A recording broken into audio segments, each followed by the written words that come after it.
Greetings, Taurus and Taurus rising.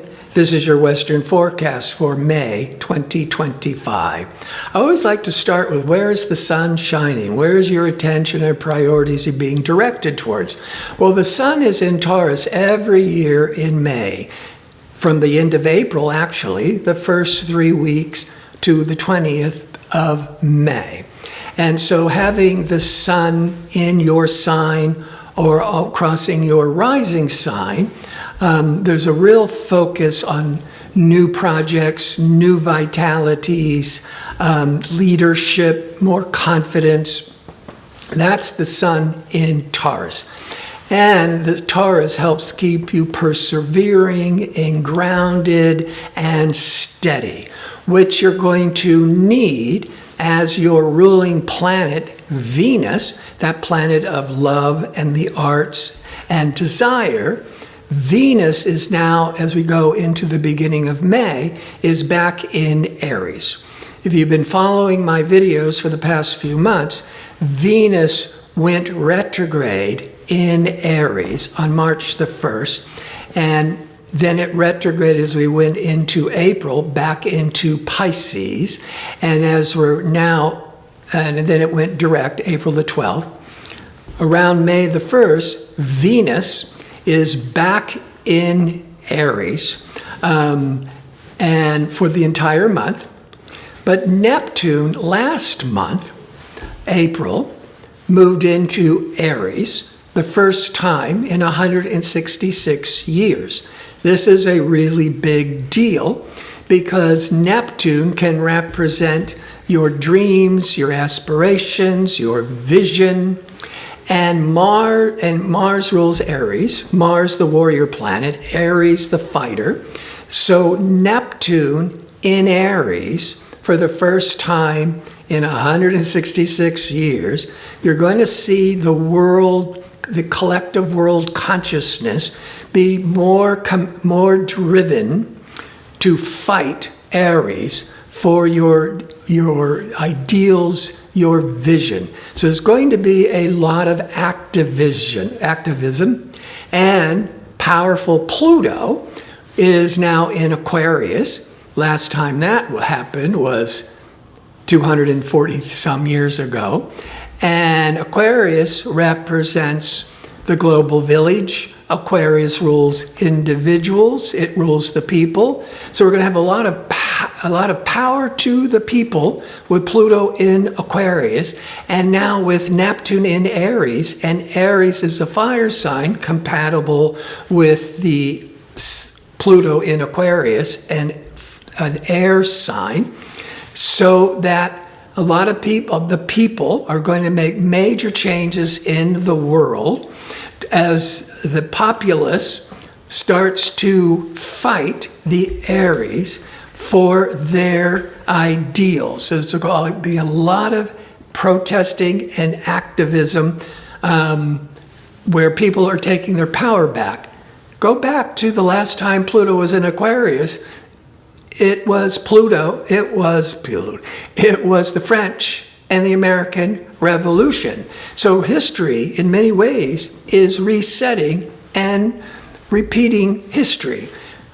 And that was a great time for the peasants, the poor people to rise up and start having more power. Now, Venus and Neptune in Aries. Aries is the 12th house from Taurus, or it's the sign prior to Taurus. So the Venus-Neptune can trigger a lot of dreamy, romantic, but in the shadows. So that you might be prone to unrequited love, or you might be awakening this month a secret love affair. Now, Saturn is moving into Aries every 30 years, and Saturn will help start manifesting the vision of the Venus-Neptune.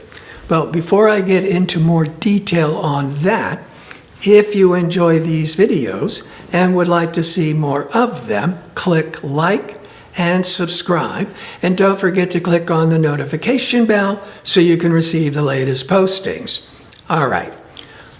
Venus-Neptune can, in the 12th, can mean secrets, can mean disappointments, but let's look always to the positive, because the 12th house can represent a real interest in introspection, meditation, wellness, and spiritual retreats. So you might start becoming more interested in spiritual studies. Now, Saturn is a 30-year cycle. On May the 24th, it's moving into Aries until the end of August, which it then retrogrades back into Pisces to type up loose ends, because Saturn was started in Pisces around March 2023. In February 2026, Saturn will go back into Aries and remain for a couple of years, joining Neptune in Aries. And that's a really big deal. The Saturn in the positive, going into Aries, going into your shadow sector, you can become very focused and grounded and disciplined, responsible. All these key words of Saturn with the 12th house. Could be doing a lot of studying. That's the 12th house. Working for long-range projects. Just all that development. That's the 12th house. Now, Mars is the warrior planet. Mars is associated with Aries, and Mars is in Leo. Now, Mars went into Leo last November, December, where then in December it went retrograde. Then in January, it retrograded back into Cancer. By this end of April, it's back in Leo once every 2 years. And so all of May, Mars is in Leo, romantic, dynamic, assertive, extroverted Leo, a fire sign, in harmony with the Venus-Neptune in Aries, a fire sign. So Mars, what we call trining Venus, Mars in Leo trining Venus in Aries, can be very passionate energies, very romantic, creative energies. But this Mars, which rules the 12th house for Taurus, so could be a lot of spiritual development or studies. But on a more mundane level, Mars is moving through the 4th house. Often this has a lot to do with your home, whether you are remodeling, whether you're doing a lot of repairs, whether you're doing a lot of house cleaning or moving or wanting to learn more about investing or buying a home. So that Mars through May, it's being very favorably impacted by all the Aries planets, and Mars is in the 4th. There could be a lot of positive outcome around real estate, as I said, whether this is moving, investing, or remodeling, or repairing, and on a completely different level, Venus is pleasurable, and that Mars is passionate, and so you might be wanting to entertain. That's to the Venus at home, or setting up a family holiday reunion. But because of the 12th house, on one hand, you're keeping it all kind of small, just family. But the 12th house can also represent foreign countries. And perhaps you're taking the family on on a foreign holiday, or at least making plans. Now, the sun is in Taurus the first 3 weeks.